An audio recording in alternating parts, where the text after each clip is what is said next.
Regarde-les, sûres d'elles, désirées, pleines d'options. Et regarde-toi, toi, en train de construire, de t'efforcer, de te sentir en désavantage. Mais il y a quelque chose que personne ne t'a dit.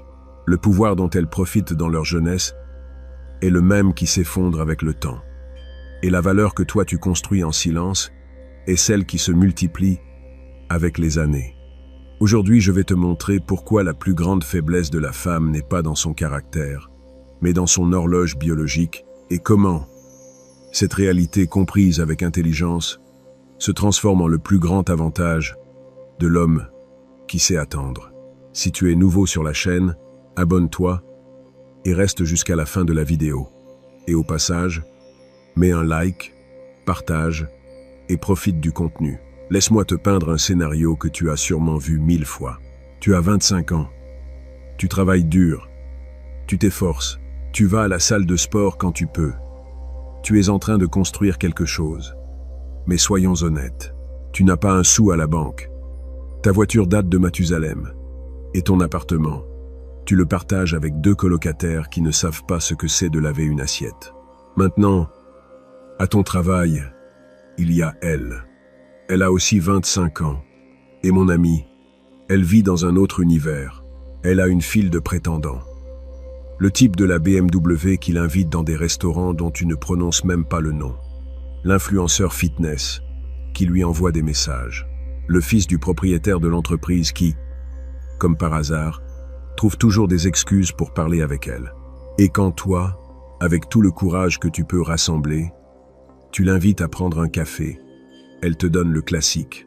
C'est que maintenant je suis concentré sur moi-même, pendant qu'elle poste des photos à Tulum avec l'un de ces types. Ça te semble familier? Bien sûr que oui. Et voici la vérité que personne ne te dit. Elle n'est pas en train d'être méchante. Elle est simplement en train d'utiliser le pouvoir qu'elle a maintenant.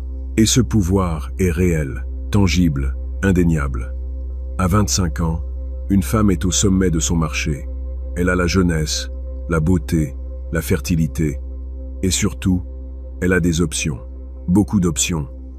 Elle peut s'offrir le luxe de rejeter, de filtrer, de chercher toujours quelque chose de mieux. C'est l'hypergamie en action, la recherche constante du meilleur parti possible. Mais voici ce qu'elle ne calcule pas, ce que personne ne la prévient. Ce pouvoir a une date d'expiration, pendant que toi, à 25 ans, tu es comme un terrain en construction, pas terminé, plein de potentiel mais sans résultat visible encore.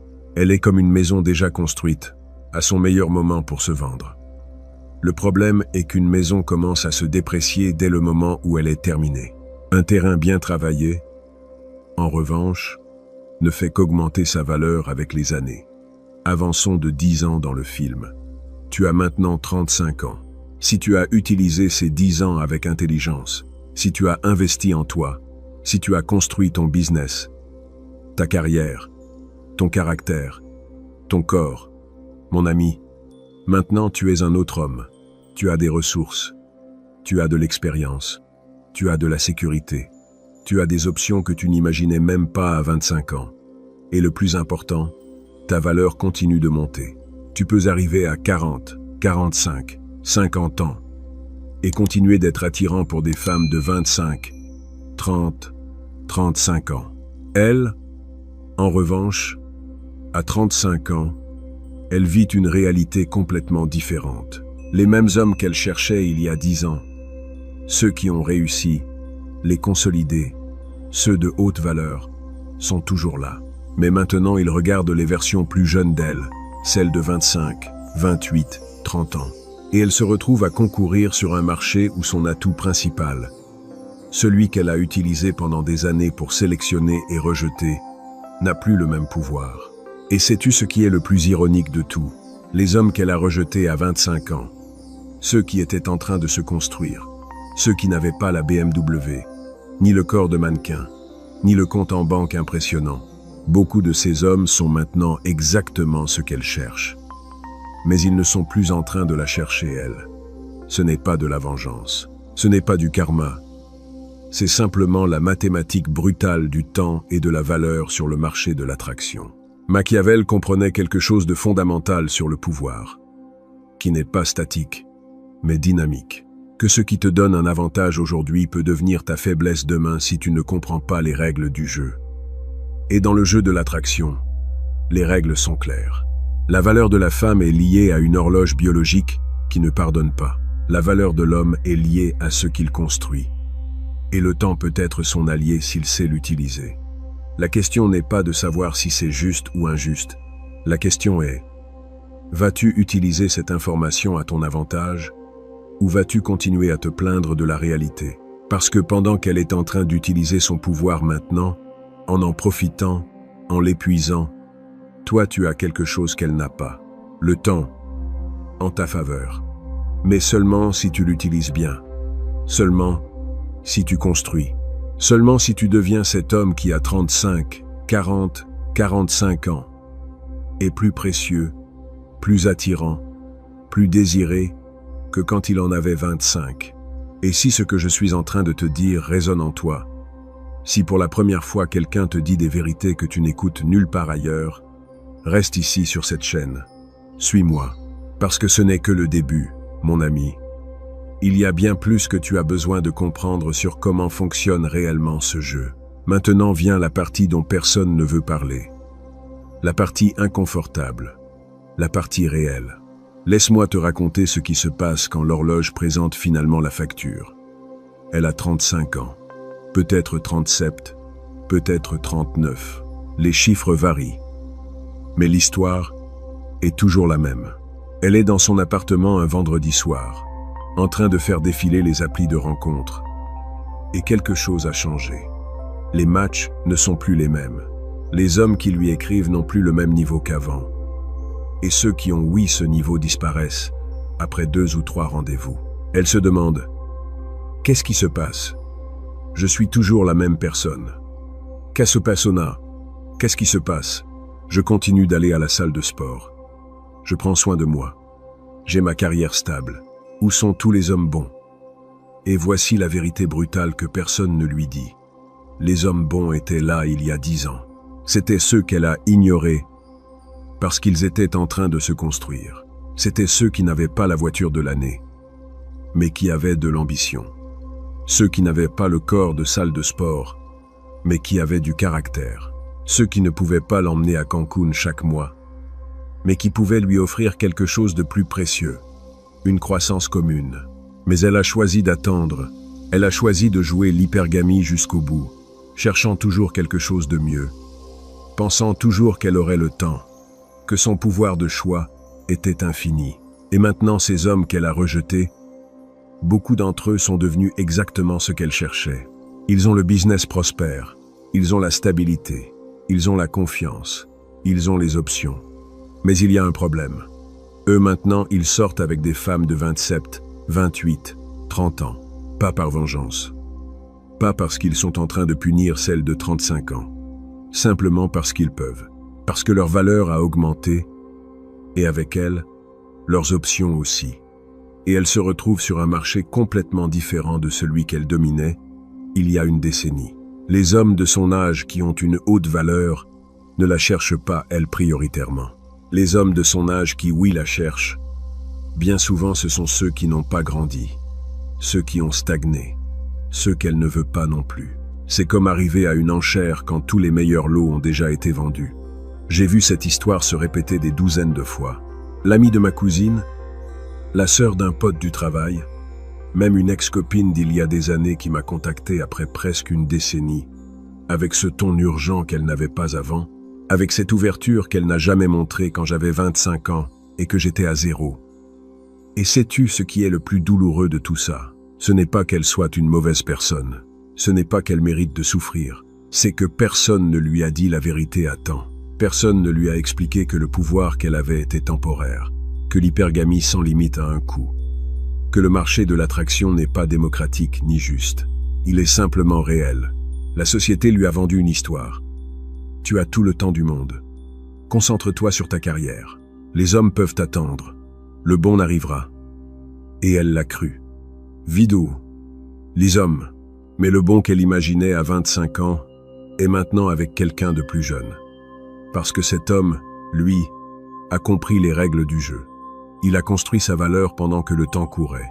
Et quand il a finalement atteint ce niveau élevé qu'elle cherchait, il a simplement suivi la même logique hypergamique qu'elle a appliquée des années avant. Maintenant, regarde-toi dans le miroir de cette situation. Si tu as 25, 28, 30 ans et que tu sens que tu es en désavantage maintenant, mon ami, tu es dans la meilleure position possible. Mais seulement si tu comprends ce que tu viens d'entendre. Seulement si tu utilises ces années pour construire implacablement. Seulement si tu deviens cet homme qui a 35, 40 ans a des options que tu n'imagines même pas maintenant. Parce que la facture qu'elle est en train de payer maintenant, pour ne pas avoir compris le jeu, peut être ton plus grand avantage, si toi tu le comprends. Il ne s'agit pas de vengeance, il s'agit de stratégie.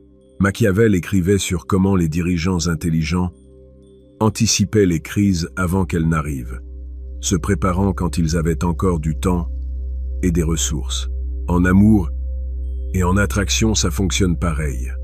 L'homme qui comprend ces dynamiques avant 30 ans a un avantage massif sur celui qui les découvre à 40. Le temps est ton allié ou ton ennemi selon comment tu l'utilises. Maintenant, je veux connaître ton expérience. Dans les commentaires, laisse-moi un conseil que tu donnerais à un autre homme qui commence ce chemin. Qu'aurais-tu voulu savoir à 25 ans? Quel conseil donnerais-tu à ton toi du passé? Partage cette sagesse ici en bas, parce qu'entre tous, nous pouvons aider plus d'hommes à s'éveiller à cette réalité. C'est ici que la plupart des hommes se perdent. C'est ici que le ressentiment naît. C'est ici que beaucoup restent piégés dans l'amertume au lieu d'utiliser cette information comme pouvoir. Parce qu'il y a deux types de douleurs dans ce jeu. Et si tu ne comprends pas la différence, tu vas souffrir inutilement le reste de ta vie. Laisse-moi t'expliquer. La douleur de l'homme est la douleur de l'humiliation. C'est la douleur de l'orgueil blessé. C'est ce poignard que tu ressens quand on te rejette, quand on t'ignore, quand elle annule le rendez-vous pour la 3e fois, quand elle te laisse en vue, quand elle te dit qu'il vaut mieux rester ami, quand tu découvres qu'elle t'a été infidèle avec quelqu'un qui a plus d'argent ou plus de statut. Cette douleur est viscérale, elle est personnelle. C'est une attaque directe à ton ego, à ta masculinité, à ton sens de valeur, comme homme. Et quand tu ne comprends pas la dynamique complète, tu prends cette douleur et la transformes en haine, en ressentiment, en toute son pareil, en cette amertume toxique qui te détruit plus toi que n'importe quelle femme. Mais attends, la douleur d'elle est complètement différente, et comprendre cette différence est ce qui sépare l'homme amer de l'homme puissant. La douleur d'elle est la douleur de l'inutilité, de l'invisibilité, de se rendre compte que le pouvoir qu'elle avait s'est évaporé, d'entrer dans un endroit et que plus personne ne se retourne pour la voir comme avant, de publier une photo et recevoir la moitié des likes qu'elle recevait il y a 5 ans, d'aller à une réunion sociale et voir comment les hommes de haute valeur s'intéressent maintenant aux plus jeunes. Sa douleur n'est pas d'orgueil blessé, elle est d'obsolescence. C'est se rendre compte que le marché ne la valorise plus comme avant, et que tout ce autour de quoi elle a construit son identité est en train de disparaître. Et voici le point crucial que la plupart des hommes ne captent pas. Quand elle t'a rejeté à 25 ans, elle ne l'a pas fait pour t'humilier. Ce n'était pas personnel. Elle était simplement en train de suivre sa programmation biologique, son hypergamie, cherchant le meilleur parti possible avec le pouvoir qu'elle avait à ce moment-là. Elle ne te détestait pas. Elle ne pensait même pas à toi après t'avoir rejeté. Tu n'étais simplement pas la meilleure option disponible pour elle à ce moment-là. Et quand elle t'a trahi ou t'a été infidèle, elle ne l'a pas fait parce que tu étais inadéquat comme personne. Elle l'a fait parce qu'est apparu quelqu'un qui, dans son échelle de valeur, était plus haut que toi. Ce n'était pas une attaque contre toi. C'était elle suivant cette recherche constante du meilleur avant que son temps ne s'épuise. Ça sonne froid? Oui. C'est injuste? Peut-être. Mais est-ce réel? Absolument. Et voici la libération. L'homme qui comprend cette différence de douleur arrête de prendre les choses personnellement. Il arrête de se sentir attaqué.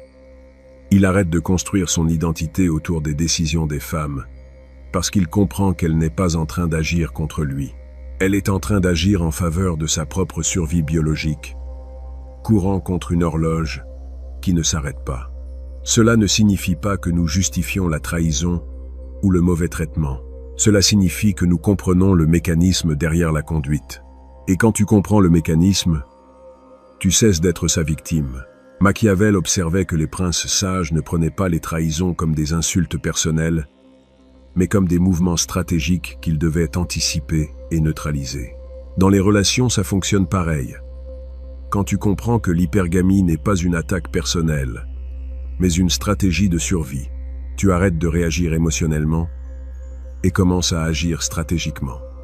L'homme faible se sent humilié et reste paralysé dans cette douleur. L'homme fort comprend sa douleur, comprend celle d'elle, et utilise cette compréhension pour se construire en quelque chose qui est au-dessus des deux douleurs. Il devient l'homme que le temps favorise. L'homme qui, à 35, 40, 45 ans, a tant de valeur que l'hypergamie d'elle travaille en sa faveur, pas contre lui. L'homme qui peut choisir, qui a des options, qui ne dépend de la validation d'aucune femme, parce que sa valeur est indéniable. Et quand tu arrives à ce point, quelque chose de magique se produit. Tu arrêtes de ressentir du ressentiment.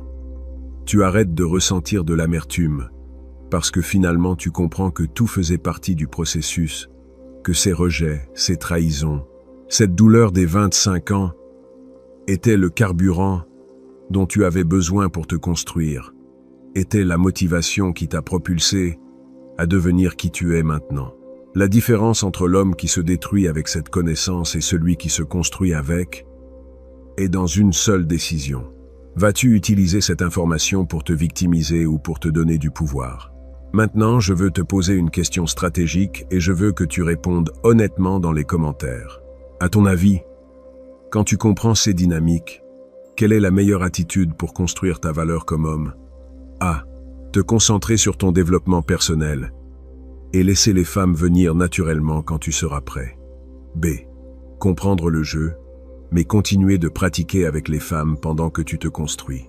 Écris A ou B dans les commentaires et explique brièvement pourquoi tu as choisi cette option. Je veux voir quelle approche domine dans cette vidéo et pourquoi. Cela va nous donner une lecture intéressante de là où se trouve la majorité d'entre vous sur ce chemin. Alors, que fais-tu avec toute cette information? Comment la transformes-tu en action réelle dans ta vie? Parce que regarde, tu peux savoir tout ça. Tu peux comprendre chaque dynamique, chaque modèle, chaque mouvement du jeu. Mais si tu ne le traduis pas en décisions concrètes, tu deviendras seulement un homme amer, avec plus de connaissances. Et ça ne te sert à rien. L'homme qui comprend réellement cette réalité ne reste pas à discuter sur Internet de qui a la faute. Il ne reste pas à pleurer pour les opportunités perdues. Il ne reste pas à détester les femmes ni à blâmer le système. Cet homme fait quelque chose de complètement différent. Il se déconnecte du bruit et se connecte avec sa construction. Laisse-moi être spécifique, parce que c'est là que la majorité échoue. Tu dois comprendre quelque chose de fondamental. Pendant qu'elle court contre la montre, toi tu cours avec la montre. Mais cela ne fonctionne que si chaque année qui passe, tu vaux plus que l'année précédente. Si à 30 ans tu es pareil qu'à 25, mon ami, le temps n'est pas ton allié, il est ton ennemi aussi. La valeur de l'homme se construit sur 3 piliers que tu ne peux pas ignorer. Premièrement, ta capacité de générer des ressources. Et je ne parle pas seulement d'argent. Bien que soyons honnêtes, l'argent compte, et beaucoup. Je parle de ton habileté à créer de la valeur dans le monde. Ton business, ta carrière, tes investissements, ta capacité à résoudre des problèmes que d'autres ne peuvent pas résoudre. Chaque année qui passe, sans que tu ne grandisses dans cet aspect, est une année gaspillée.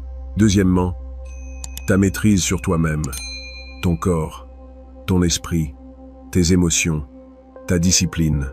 L'homme de 35 ans qui est en meilleure forme que quand il en avait 25 est une anomalie dans une mer de médiocres. Celui qui contrôle son tempérament, qui ne réagit pas comme un adolescent face au rejet, qui maintient son calme sous pression.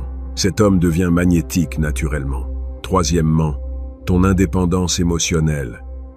Et c'est ce qui coûte le plus de travail. c'est d'arrêter d'avoir besoin de la validation de n'importe quelle femme spécifique.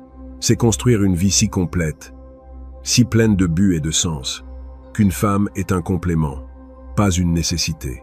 Quand tu arrives à ce point, ça rayonne de toi. Les femmes le perçoivent. Ce n'est pas du jeu d'acteur, c'est la réalité. Et voici le mouvement maître qui sépare ceux qui comprennent seulement de ceux qui exécutent. Tu utilises ces années de désavantage comme ta période d'investissement intensif. Pendant qu'elle est à son sommet, profitant de son pouvoir, dépensant son capital, toi, tu es en train d'accumuler le tien. Chaque rejet est du carburant. Chaque porte fermée est de l'information. Chaque humiliation est une brique de plus dans la forteresse que tu es en train de construire. Tu n'es pas en train de concourir avec le type de la BMW à 25 ans. Tu es en train de te construire pour être le type de la BMW. Et le business prospère. Et le corps travaillé. Et la mentalité solide à 35 ans. Et quand tu arriveras là, quelque chose d'intéressant va se passer.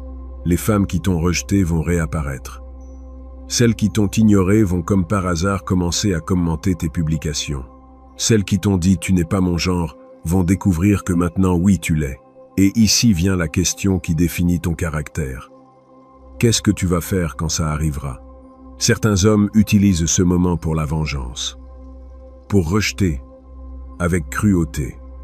Pour leur rendre tout ce qu'elles leur ont fait.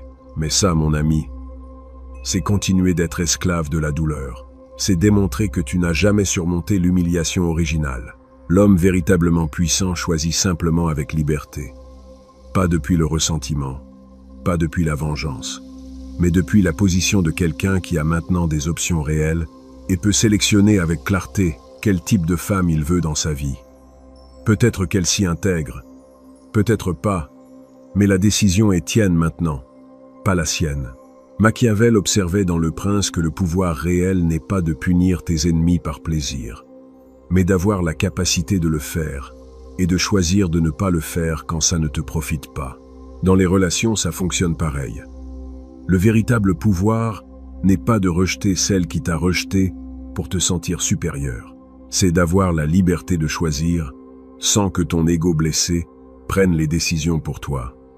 Parce qu'au final, ce n'est pas à propos d'elle. Ça ne l'a jamais été.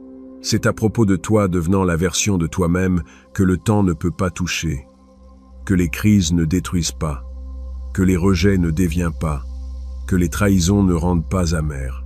C'est à propos de construire quelque chose de si solide en ton intérieur que quand le marché tournera finalement en ta faveur, et il le fera si tu fais le travail, tu ne sois pas étourdi par le pouvoir.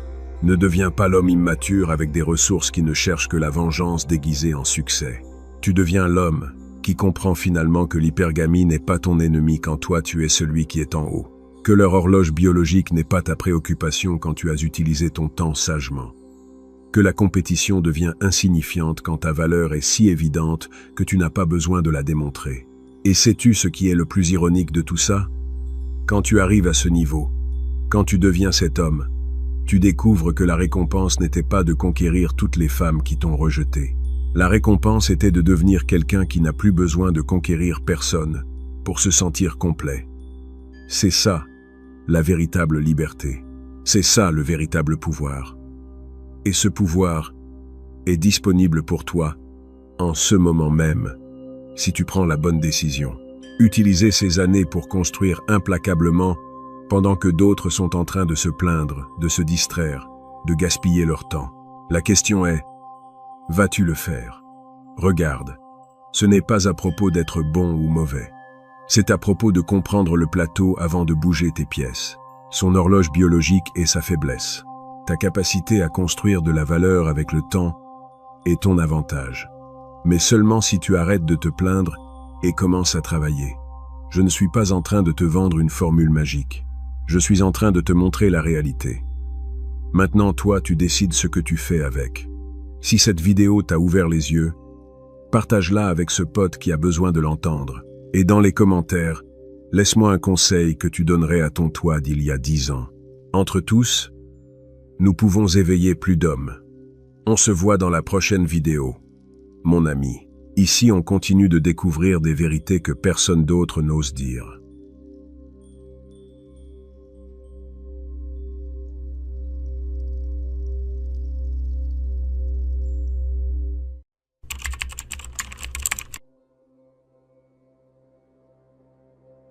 y a 5 choses auxquelles les femmes pensent obsessionnellement tous les jours, chaque jour, sans exception. Et si tu comprends comment pirater ces obsessions, mon ami, tu peux devenir la drogue la plus puissante qu'elle n'ait jamais essayée de sa vie. Machiavel l'a découvert en observant les femmes les plus influentes des cours florentines, et ce qu'il a vu était si perturbant qu'il ne l'a jamais documenté publiquement. Aujourd'hui, je vais te révéler exactement quelles sont ces 5 obsessions et comment les transformer en addiction pure envers toi. 95% des hommes ne savent même pas que ces obsessions existent. C'est pour ça qu'ils vivent en suppliant des miettes d'attention. Toi, tu vas apprendre à devenir la seule chose à laquelle elle ne peut pas arrêter de penser. Et la 5e obsession, mon ami, celle-là est si létale qu'elle peut changer ta vie romantique pour toujours. Mais je dois te la garder pour la fin.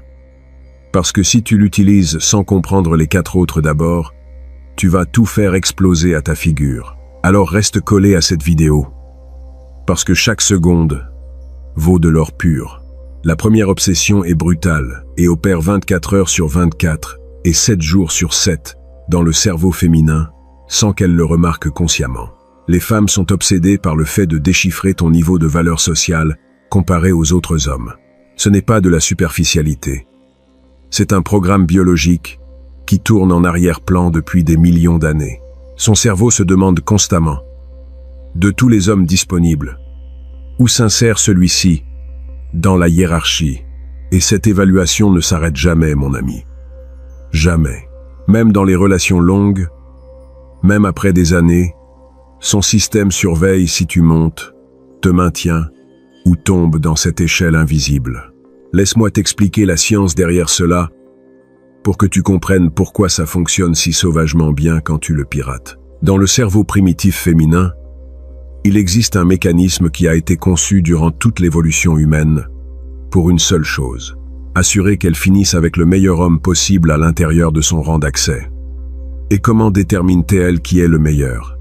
Par des signaux de statut, par comment les autres te traitent, par comment tu te comportes dans des situations sociales, par si les autres te respectent ou t'ignorent. Tout cela sont des signaux que son cerveau traite automatiquement sans y penser. Alors, comment transformes-tu cette obsession en addiction envers toi? Premièrement, tu dois démontrer une preuve sociale visible et cohérente. Et je ne parle pas de frimer de façon évidente. Je parle du fait que quand vous êtes ensemble, d'autres personnes te saluent avec respect.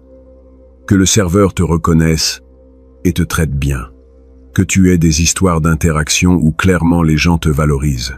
Chaque fois qu'elle voit les autres te respecter, son cerveau marque un point en ta faveur dans cette évaluation constante qui est en train de tourner. Deuxièmement, jamais.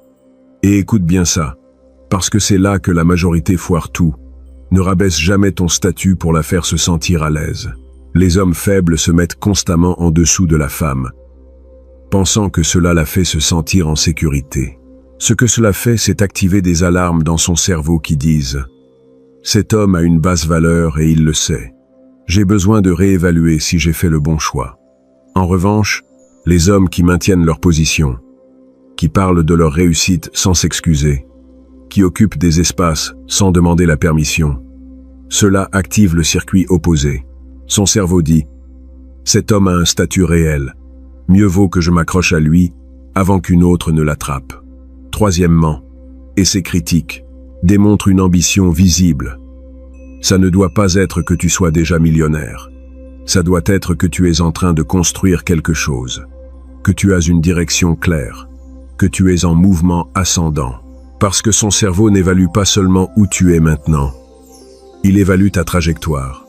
Un homme qui stagne, peu importe son niveau actuel, active des signaux de danger.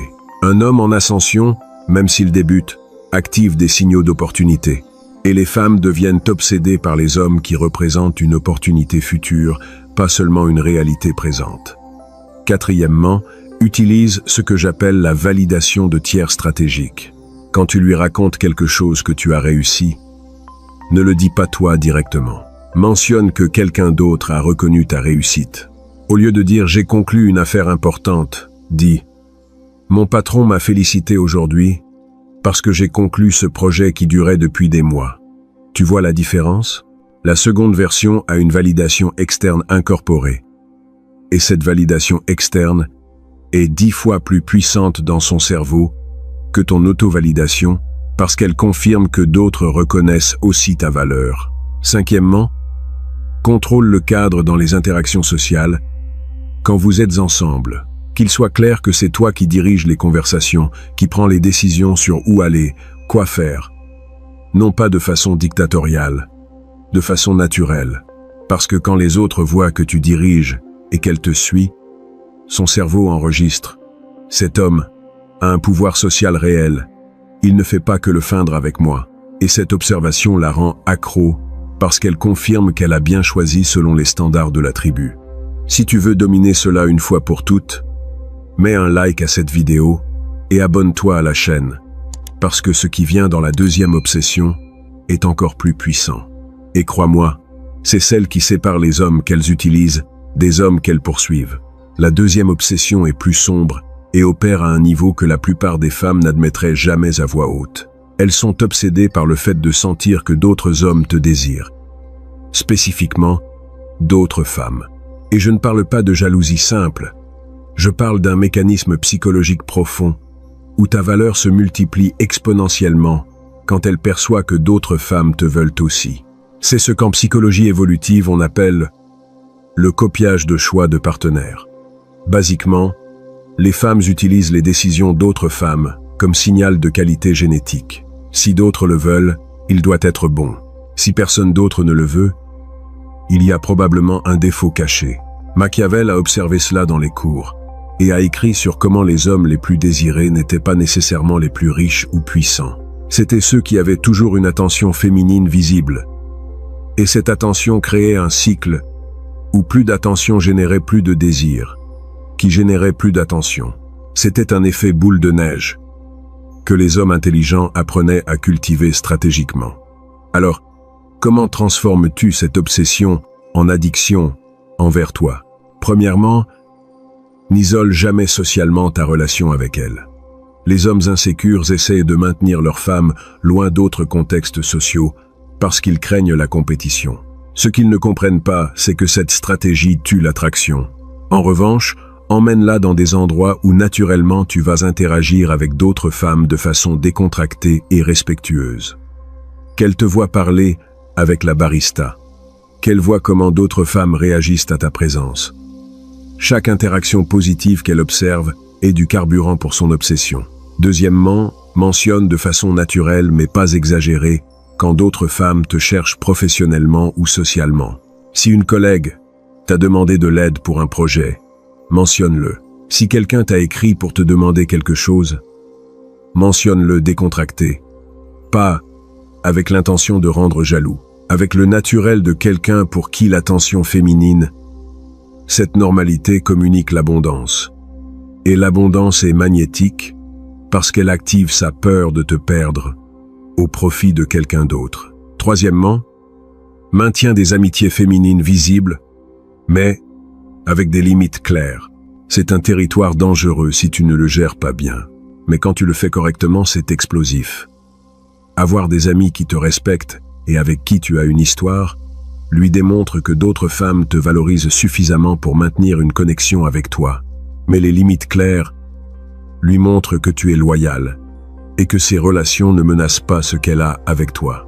Cette combinaison de désirabilité par d'autres plus loyauté envers elle est addictive comme peu de choses. Quatrièmement, travaille sur ton apparence physique de façon visible. Qu'elle te voie aller à la salle de sport. Qu'elle remarque quand tu achètes de nouveaux vêtements. Qu'elle perçoive que tu prends soin de toi, pas seulement pour elle, mais parce que tu as des standards propres. Parce que quand tu prends soin de ton apparence, non seulement tu as l'air mieux, tu es en train de communiquer que ça t'importe comment les autres te perçoivent, y compris d'autres femmes. Et ça active son système de surveillance.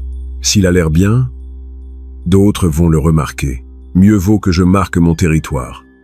Cinquièmement, et c'est dévastateur quand tu l'appliques bien, développe un charisme authentique. Apprends à raconter des histoires qui accrochent. Pratique de faire rire des groupes. Deviens quelqu'un qui naturellement attire l'attention dans des contextes sociaux. Parce que quand elle te voit être le centre d'attention, et d'autres femmes clairement profiter de ton énergie, quelque chose de primitif s'allume en elle. Son cerveau dit « Cet homme est une ressource rare. Si je ne le garde pas prêt, quelqu'un d'autre va le prendre. » Quoi? Et cette sensation d'urgence se transforme en addiction pure. Maintenant, allons avec la troisième obsession. Et c'est là que nous commençons à entrer dans un territoire vraiment sombre. Les femmes sont obsédées par le fait de déchiffrer ton monde émotionnel sans que tu le leur révèles complètement. Elles veulent sentir qu'il y a des couches en toi qu'elles n'ont pas encore découvertes, qu'il y a de la profondeur dont elles vont devoir gagner l'accès. Parce que le cerveau humain est conçu pour être obsédé par les mystères non résolus. C'est pour ça que les séries te laissent avec des cliffhangers. C'est pour ça que les bons livres te maintiennent à te demander ce qui va se passer. Et c'est exactement pour ça que les hommes qui maintiennent un peu de mystère émotionnel sont infiniment plus addictifs que ceux qui déversent tout dès le jour 1. La plupart des hommes commettent une erreur fatale ici. Ils confondent intimité avec transparence totale immédiate. Ils pensent que s'ils racontent toute leur histoire, tout leur traumatisme, toute leur peur dans les premières semaines, ils sont en train de créer une connexion profonde. Ce qu'ils sont en train de créer, c'est de l'ennui. Parce qu'une fois qu'elle sent qu'elle te connaît déjà complètement, qu'il n'y a plus rien à découvrir, son cerveau cesse de libérer de la dopamine quand elle pense à toi. Et sans dopamine, il n'y a pas d'addiction.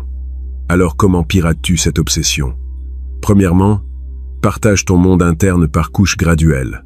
Donne-lui accès à des parties superficielles au début, des histoires légères, des opinions sur des choses qui ne sont pas trop personnelles, et seulement quand elle a démontré qu'elle peut gérer cette information avec respect. Quand elle a prouvé sa loyauté, tu lui donnes accès à des couches plus profondes. Ce processus de révéler graduellement la maintient constamment à essayer d'arriver au niveau suivant. Et cette recherche est addictive. Deuxièmement, n'explique jamais complètement tes motivations ou décisions. Si tu décides de faire quelque chose, fais-le avec conviction, mais sans besoin de justifier chaque détail. Quand elle demande pourquoi tu as fait quelque chose, parfois une réponse simple comme « parce que je sentais que c'était juste » est plus puissante qu'une explication de 20 minutes. Cette économie de mots crée de l'espace pour que son esprit remplisse les vides. Et quand son esprit travaille activement pour te comprendre, elle pense à toi constamment. Troisièmement, maintiens quelques espaces qui sont seulement à toi. Des hobbies que tu pratiques seul. Des endroits où tu vas sans elle. Des pensées que tu ne partages pas immédiatement, non par cruauté, mais parce qu'un homme qui a une vie interne riche et privée est infiniment plus intéressant qu'un qui vit complètement en mode public. Et cette richesse interne non partagée est comme un aimant qui l'attire constamment à essayer d'explorer ce qu'il y a là.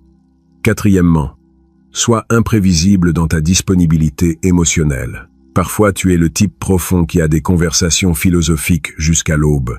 D'autres fois tu es le type concentré qui est si absorbé dans sa mission qu'il a à peine de l'énergie pour la conversation profonde. Cette variation maintient son système nerveux activé parce qu'elle ne peut jamais catégoriser complètement quelle version de toi elle va trouver. Et l'impossibilité de te catégoriser complètement génère l'obsession. Et la quatrième obsession, que je vais combiner ici comme un combo nucléaire avec la cinquième, parce qu'elles sont interconnectées, a à voir avec son besoin primitif de ressentir une sécurité émotionnelle sans s'ennuyer. C'est un paradoxe brutal que peu d'hommes comprennent.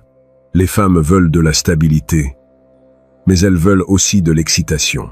Elles veulent savoir que tu es là, mais elles veulent aussi sentir qu'elles doivent te maintenir intéressé. Elles veulent de l'engagement, mais elles veulent aussi te poursuivre. Et si tu ne comprends pas comment balancer ces forces opposées, tu vas échouer dans l'un des deux extrêmes. Les hommes qui donnent trop de sécurité sans tension deviennent ennuyeux, prévisibles, le bon type qu'elle apprécie, mais qui ne l'allume plus. Les hommes qui donnent trop de tension sans sécurité deviennent épuisants. Le type excitant, qui éventuellement est trop de chaos pour construire quelque chose de réel. Mais l'homme qui peut osciller entre les deux pôles, qui peut être le rocher solide et aussi le défi imprévisible, cet homme devient addictif, parce qu'il satisfait les deux besoins simultanément. Alors, comment réussis-tu cet équilibre impossible? Premièrement, établis des rituels de connexion qui soient cohérents, mais non négociables. Peut-être que c'est un jour spécifique de la semaine que vous passez toujours ensemble, peut-être que c'est un appel nocturne quotidien. Quoi que tu choisisses, rends-le cohérent. Cette cohérence lui donne la sécurité dont son système nerveux a besoin. Elle lui dit « Cet homme est fiable, je peux baisser mes défenses avec lui. » Mais deuxièmement, et c'est là qu'est la magie, à l'intérieur de ces rituels cohérents, introduit une variation imprévisible. Peut-être que ce jour ensemble, parfois il est romantique et tranquille. D'autres fois il est aventureux et chaotique. Peut-être que cet appel nocturne, parfois il est profond. D'autres fois il est joueur. La structure est prévisible. Le contenu est variable. Et cette combinaison de sécurité structurelle plus excitation variable est la formule parfaite pour l'addiction. Troisièmement, utilise ce que j'appelle le retrait stratégique temporaire. De temps en temps, après des périodes de haute connexion, retire-toi subtilement. Ne disparais pas comme un fantôme. Réduis juste ta disponibilité émotionnelle pour un couple de jours. Sois un peu plus distant, un peu plus concentré sur tes affaires. Ce retrait temporaire après une proximité élevée crée un effet de rebond où elle commence à te chercher plus, parce que son cerveau détecte le changement et active son système d'attachement qui dit « Un moment, je suis en train de le perdre. J'ai besoin de reconnecter. » Quatrièmement, ne la laisse jamais sentir qu'elle t'a complètement assuré, même dans les relations longues. Maintiens un peu d'incertitude sur ton investissement total. Non pas à travers des menaces ou des jeux sales, mais à travers le fait de maintenir ta vie en mouvement constant. Qu'elle sente que si elle se détend trop, si elle arrête d'être sa meilleure version, tu pourrais réévaluer. Cette légère insécurité sur ton engagement permanent, quand elle est balancée avec des actions cohérentes de soins, crée une tension qui maintient la passion vivante. Dans les commentaires, je veux voir ton expérience avec ça. Qu'est-ce qui fonctionne le mieux selon toi? A. Maintenir un peu de mystère émotionnel, même si elle demande plus d'ouverture. Ou B. Être complètement transparent pour construire une confiance totale. Écris A ou B et explique rapidement ton raisonnement. Nous allons voir ce qui gagne dans cette vidéo. Et maintenant, nous arrivons à la 5e obsession, la plus puissante de toutes. Et c'est celle qui peut véritablement changer ta vie pour toujours, si tu la comprends au niveau que je vais t'expliquer. Les femmes sont obsédées par le fait de sentir que tu es un homme en mission. Pas une mission abstraite, une mission réelle, tangible, qui existait avant elles, et qui va continuer avec ou sans elles. Parce que voici la vérité, que personne ne te dit « Mon ami, une femme ne veut pas être ta mission, elle veut se joindre à ta mission ». Il y a une différence brutale entre ces deux concepts que la plupart des hommes ne comprennent jamais. Quand tu fais d'elle ta mission, quand ta vie commence à tourner autour du fait de la rendre heureuse, de la maintenir satisfaite, de t'assurer qu'elle ne parte jamais, tu viens d'activer son système de répulsion. Parce qu'au niveau biologique profond, elle n'a pas été conçue pour diriger. Elle a été conçue pour sélectionner le meilleur leader et se joindre à sa direction. Quand tu lui donnes le volant, faisant d'elle le centre de ton existence, son cerveau primitif entre en panique parce qu'il détecte que tu n'as pas de direction propre. Mais quand tu as une mission claire qui te consume, qui te passionne, qui te fait te lever tôt et travailler jusqu'à tard, qui te donne un but indépendant de n'importe quelle relation, tu actives quelque chose de complètement différent en elle. Son cerveau dit « Cet homme est en train de construire quelque chose de plus grand qu'une relation. Si je veux faire partie de sa vie, je dois lui ajouter de la valeur, pas seulement en extraire. » Et cette inversion des rôles, où elle travaille pour se maintenir pertinente dans ta vie, au lieu de toi travaillant pour la maintenir heureuse, est la base de l'addiction véritable. Machiavel l'a vu dans les cours. Les hommes que les femmes les plus puissantes poursuivaient obsessionnellement étaient ceux qui étaient si concentrés sur leurs ambitions politiques, militaires ou artistiques que les relations romantiques étaient secondaires dans leur hiérarchie de priorité. Et cette secondarité, paradoxalement, les rendait primaires dans l'esprit des femmes. parce que le cerveau féminin valorise plus ce qu'il doit concourir pour obtenir. Alors, comment transformes-tu cette obsession en l'addiction la plus puissante qu'une femme puisse avoir envers toi? Premièrement, identifie ta mission réelle. Pas quelque chose que tu inventes pour l'impressionner, quelque chose qui t'importerait authentiquement si tu étais seul sur une île déserte. Ça peut être construire un business, ça peut être maîtriser un art, ça peut être créer un impact social. Peu importe, mais ça doit être réel. Ça doit être si important pour toi que tu serais prêt à sacrifier confort, temps et même relations si elles ne sont pas alignées avec cette mission. Deuxièmement, communique cette mission constamment à travers tes actions, pas tes mots. Qu'elle te voie travailler là-dessus quand d'autres se reposent. Qu'elle te voie prendre des décisions difficiles qui protègent cette mission même quand c'est inconfortable. Qu'elle sente que ton attention est une ressource limitée parce que la majeure partie est investie à construire quelque chose de grand. Chaque fois qu'elle observe ce comportement, son respect grandit. Et le respect est le carburant qui maintient l'attraction vivante à long terme. Troisièmement, invite-la à se joindre à ta mission, mais seulement de façon qui ajoute réellement de la valeur. N'invente pas de rôle artificiel pour la faire se sentir incluse. Si elle peut contribuer authentiquement, permets-lui. Si elle ne peut pas, laisse-lui clair que son rôle est de soutenir depuis l'extérieur. Certains hommes ont peur de faire ça parce qu'ils pensent que la femme va s'offenser. L'opposé est vrai. Les femmes respectent les hommes qui protègent l'intégrité de leur travail et ne le diluent pas par sentiment. Quatrièmement, ne laisse jamais la relation devenir ta réussite principale. Même quand les choses vont incroyablement bien avec elle, continue de poursuivre des objectifs dans d'autres domaines. Continue de chercher à grandir professionnellement. Continue de travailler sur ton physique. Continue d'étendre tes compétences. Parce que le jour où elle sent que tu n'as plus rien d'autre à conquérir, excepté la maintenir heureuse, ce jour-là, tu commences à perdre son respect. Et sans respect, l'attraction meurt lentement, peu importe combien d'amour il y a. Cinquièmement, et c'est le plus difficile mais le plus puissant, tu dois être authentiquement prêt à perdre la relation si elle interfère avec ta mission. Pas comme une menace, comme une réalité interne. S'il arrive un point où tu dois choisir entre compromettre ta direction ou perdre la relation, tu dois être prêt à lâcher la relation, parce que cette disposition, cette liberté interne, de ne pas être attaché à aucune femme, peu importe combien tu l'aimes, est ce qui génère le niveau le plus profond d'addiction. Parce qu'elle sent qu'elle ne peut pas te contrôler avec des menaces de partir. Que sa présence est un cadeau que tu acceptes, pas un besoin qui te consume. Maintenant, laisse-moi résumer rapidement les 5 obsessions, avant de te donner le disclaimer final. Première, elles sont obsédées par le fait de déchiffrer ta valeur sociale. Démontre statut, ambition, leadership social. Seconde, elles ont besoin de sentir que d'autres femmes te désirent.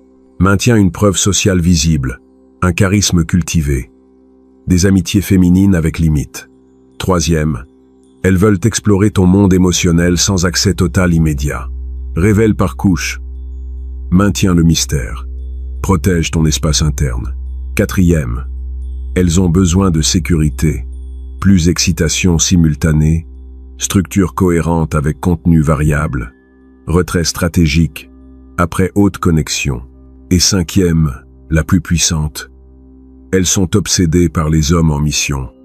Aie une direction claire, priorise ton but, invite-la à se joindre sans faire d'elle le centre. Et maintenant le disclaimer moral que je dois te donner, parce que cette connaissance est une arme à double tranchant.